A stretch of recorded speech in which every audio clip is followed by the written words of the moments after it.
वसल्लम जंगल के करीब से गुजर रहे थे। आप सल्लल्लाहु अलैहि वसल्लम ने देखा कि एक यहूदी शिकारी ने एक हिरण को बांध रखा है। जब हजूर सल्लल्लाहु अलैहि वसल्लम करीब गए तो हिरण रो पड़ी और अर्ज करने लगी, या रसूल अल्लाह, आज सुबह मैं अपने बच्चों को छोड़कर खुराक की तलाश में निकली थी, मगर इस यहूदी ने मुझे पकड़कर बांध दिया। सुबह से अब तक कैद में हूँ। मेरे छोटे छोटे बच्चे हैं जिन्हें मैंने दूध नहीं पिलाया। उन्हें मेरी कमी महसूस हो रही होगी। उनके गले प्यास से सूख गए होंगे। या रसूल अल्लाह, मेरी मदद फरमाइए, मुझे इजाजत दिलवाइए कि मैं जाकर अपने बच्चों को दूध पिलाऊं। हिरण्य की दर्द भरी फरियाद सुनकर रसूल अल्लाह सल्लल्लाहु अलैहि वसल्लम की आंखें नम हो गईं। आप सल्लल्लाहु अलैहि वसल्लम ने शिकारी से फरमाया, ऐ यहूदी, तूने इस मासूम हिरण को क्यों बांध रखा है? यहूदी ने जवाब दिया, मैंने इसका शिकार किया है। जंगल के जानवरों का शिकार जायज है, इसलिए मैंने इसे बांधा है। नबी करीम सल्लल्लाहु अलैहि वसल्लम ने फरमाया, क्या तू नहीं देख रहा कि यह एक माँ है? इसके थन दूध से भरे हैं।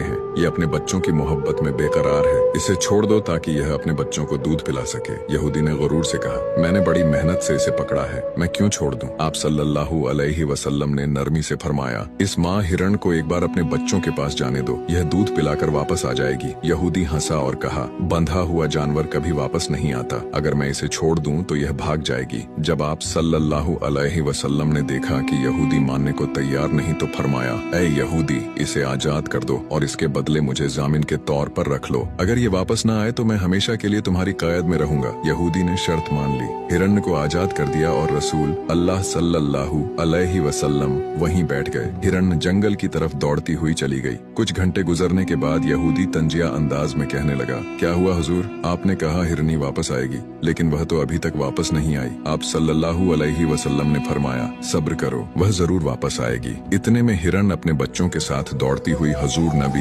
अकरम सल्लल्लाहु अलैहि वसल्लम के पास आकर बैठ गई। यहूदी शिकारी यह देखकर हैरान रह गया। यह देखकर यहूदी रो पड़ा और बोला, या रसूल अल्लाह सल्लल्लाहु अलैहि वसल्लम, जैसे आपने इस हिरण को मोहलत दी, मुझे भी मोहलत दे दें ताकि मैं भी अपने बच्चों समेत आपके दर का गुलाम बन जाऊं। सुभान अल्लाह। फिर वह कलिमा पढ़कर